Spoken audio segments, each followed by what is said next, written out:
നിങ്ങൾ കാശിറക്കി കാശുവാരുന്നു, ഞങ്ങൾ നല്ല കണ്ടന്റ് ഇറക്കി കാശുണ്ടാക്കുന്നു.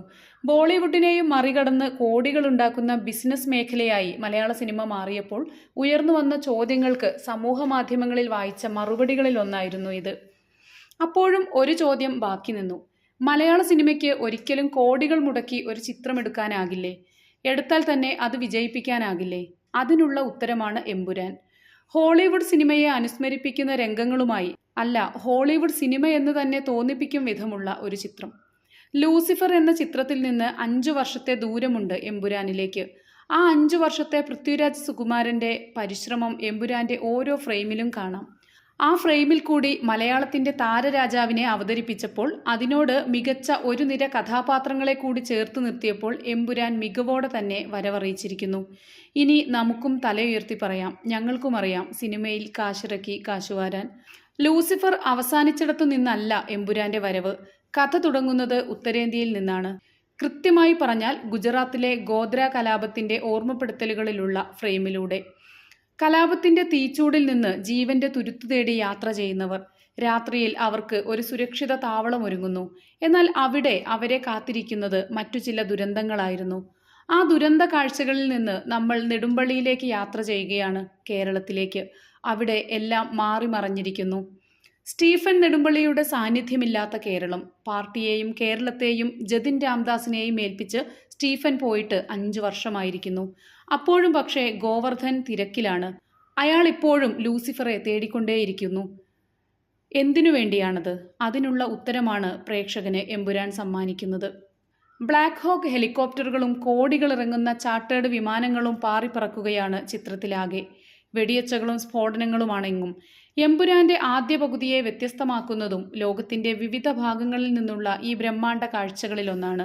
ഇത്രയേറെ ലൊക്കേഷനുകളിൽ ഷൂട്ട് ചെയ്ത ഒരു മലയാള ചിത്രം ഇതിനു മുൻപുണ്ടായിട്ടില്ല. ഓരോ പ്രദേശത്തിനും ചേരുന്ന വിധം ഫ്രെയിമുകൾ ഒരുക്കിയിരിക്കുകയാണ് സുജിത് വാസുദേവ്. ഛായാഗ്രാഹകൻ ഏറ്റവും വെല്ലുവിളി നേരിടുന്ന നിമിഷങ്ങളാണ് ചിത്രത്തിലാകെ.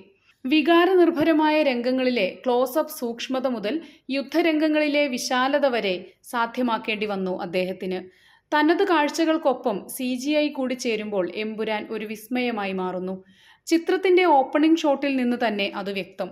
യുദ്ധവും ആഭ്യന്തര കലാപവും തകർത്ത ഇറാഖിലെ പ്രേതഭൂമികളിലൊന്നിൽ നിന്നുള്ള കാഴ്ച ഹോളിവുഡ് സിനിമകളോളം തന്നെ പോന്നതായിരുന്നു.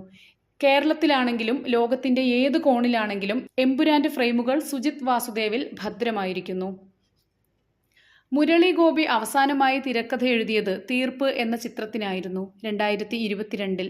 2017 ടിയാൻ, 2013 ലെഫ്റ്റ് റൈറ്റ് ലെഫ്റ്റ്. ഈ സിനിമകളെല്ലാം പിന്തുടരുന്നവർക്ക് ഒരു കാര്യം വ്യക്തമാണ്. അത് മുരളി ഗോപിയുടെ രാഷ്ട്രീയ എഴുത്തിനെ പറ്റിയുള്ളതാണ്. സമകാലിക കേരള രാഷ്ട്രീയത്തെ, ഇന്ത്യയുടെ രാഷ്ട്രീയ ചരിത്രത്തെ ഇത്രമേൽ വൃത്തിയോടെ സിനിമയിലേക്ക് സന്നിവേശിപ്പിച്ച തിരക്കഥാകൃത്തുക്കൾ അപൂർവമായിരിക്കും. കേരളത്തിനുമേൽ പതിയെ പടർന്നുകൊണ്ടിരിക്കുന്ന രാഷ്ട്രീയ ഭീതിയുടെ നേർക്കാഴ്ച കൂടിയാണ് എമ്പുരാൻ. അതിൽ കാവിയും ഇടതു വലത് രാഷ്ട്രീയവുമുണ്ട്. അവയിലെ പുഴുക്കുത്തുകളുണ്ട്, കലാപങ്ങളുണ്ട്, കേന്ദ്ര ഏജൻസികളുടെ നിരന്തര സാന്നിധ്യമുണ്ട്.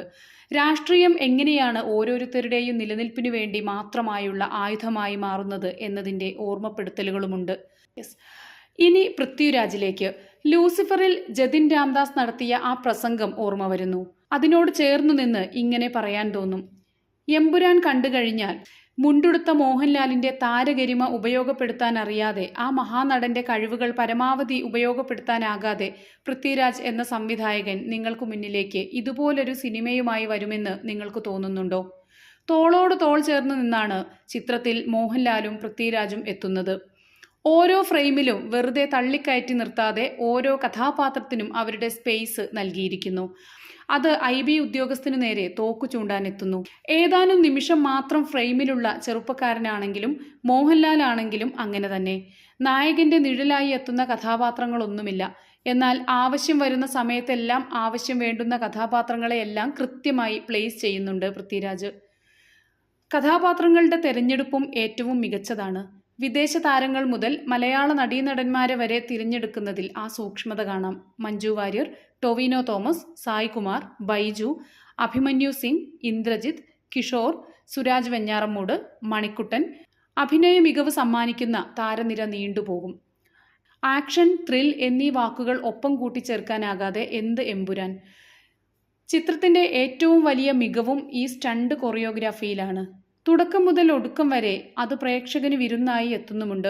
ഇറാഖിൽ അത് ഒരു തരത്തിലാണെങ്കിൽ നെടുമ്പള്ളിയിലെ കാട്ടിലെ രാത്രിയിൽ അത് മറ്റൊരു ക്യാൻവാസിലാണ്. ഓരോ ഫ്രെയിമിലേക്കും എൽ എന്ന അക്ഷരത്തെ സന്നിവേശിപ്പിച്ചുകൊണ്ടാണ് സ്റ്റണ്ട് സിൽവയുടെ ഓരോ ആക്ഷൻ രംഗവും അവസാനിപ്പിക്കുന്നത്. എൽ അഥവാ ലൂസിഫർ. മോഹൻലാലിലൂടെ ലൂസിഫറിന്റെ അബ്രഹാം ഖുറേഷിയുടെ സാന്നിധ്യം നമുക്ക് തിരിച്ചറിയാനാകും. അതെങ്ങനെയെന്നല്ലേ, ചിത്രത്തിലെ ഒരു കഥാപാത്രം പറയുന്നത് പോലെ, രോമാഞ്ചം അണ്ണാ രോമാഞ്ചം. മോഹൻലാൽ എന്ന നടന്റെ കണ്ണുകൾ പോലും കഥ പറയുന്നുണ്ട് ചിത്രത്തിൽ. സെക്കൻഡ് ഹാഫിലെ തുടക്കത്തിലെ ആക്ഷൻ രംഗം എടുത്തു പറയേണ്ടി വരും. നിങ്ങളൊരു മോഹൻലാൽ ഫാൻ അല്ലെങ്കിൽ പോലും എമ്പുരാന്റെ സിനിമാറ്റിക് മൊമെന്റുകളിലെ ഏറ്റവും കോരിത്തരിപ്പിക്കുന്ന നിമിഷങ്ങൾ ആ രംഗത്തിന് സമ്മാനിക്കാനാകും.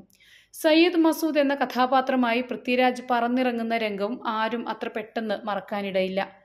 3 മണിക്കൂറോളമുണ്ട് ചിത്രം. അതിനാൽ തന്നെ ബോറടിപ്പിക്കാതെ പ്രേക്ഷകനെ പിടിച്ചു നിർത്തുന്നതിൽ സംവിധായകനും ഛായാഗ്രാഹകനുമൊപ്പം സംഗീത സംവിധായകനും എഡിറ്റർക്കുമെല്ലാം എക്സ്ട്രാ ജോലിയെടുത്തേ മതിയാകുമായിരുന്നുള്ളൂ.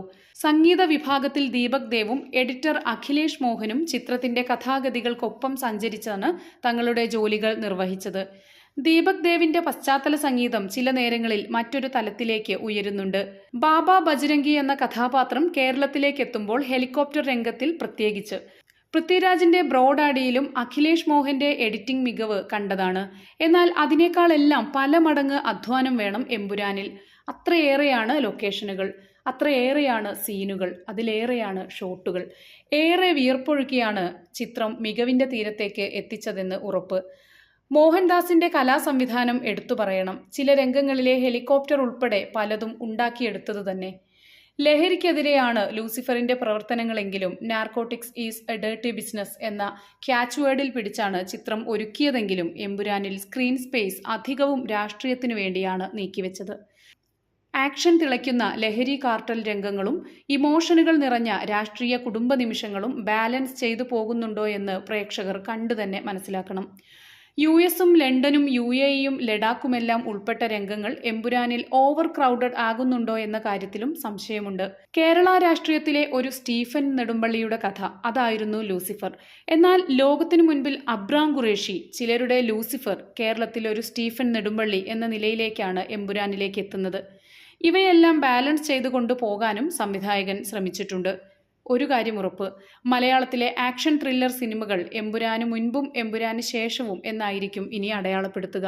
അത് ബജറ്റിന്റെ കാര്യത്തിലാണെങ്കിലും സംവിധാന, അഭിനയ, ആക്ഷൻ മികവിന്റെ കാര്യത്തിലാണെങ്കിലും. ഒന്നുകൂടി, ലൂസിഫറിന്റെ 3-ാം ഭാഗവും വരുന്നുണ്ട്. അതിലെ സർപ്രൈസുകളിലേക്കുള്ള ചൂണ്ടുപലകയായിട്ടാണ് എമ്പുരാൻ അവസാനിക്കുന്നതും.